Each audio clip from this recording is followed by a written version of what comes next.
Vol annulé, prix des billets exorbitants. Le calvaire de la diaspora algérienne de France.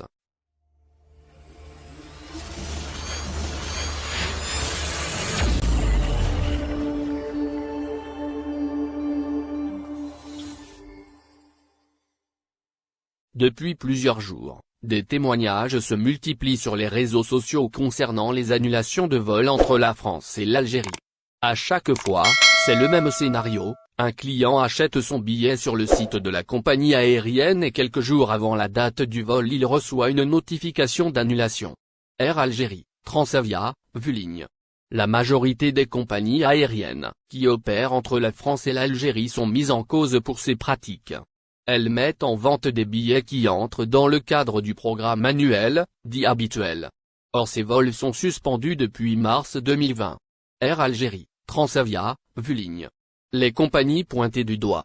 Actuellement, seuls les vols entrant dans le cadre de la réouverture des frontières sont autorisés, soit 48, au total par semaine entre la France et l'Algérie, répartis à égalité entre Air Algérie, 24 vols hebdomadaires, et ses concurrentes françaises.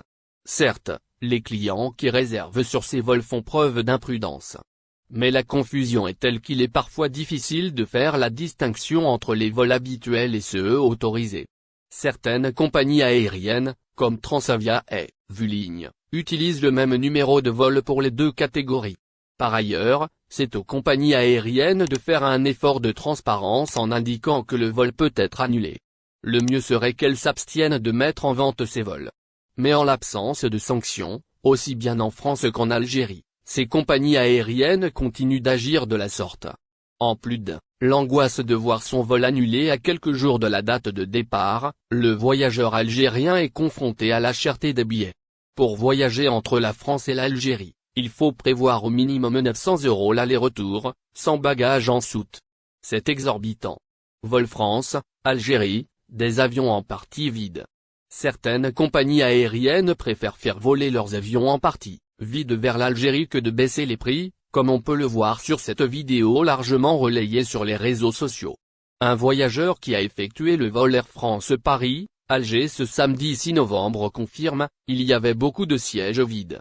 Sur ce point, les compagnies aériennes ne sont pas les seules responsables. En limitant à 48 le nombre de vols par semaine, contre 64 par jour avant la crise, entre la France et l'Algérie, les autorités algériennes contribuent à cette situation. Il est peut-être temps de rétablir au moins 50% du train. Merci de bien vouloir activer la cloche et de cliquer sur j'aime.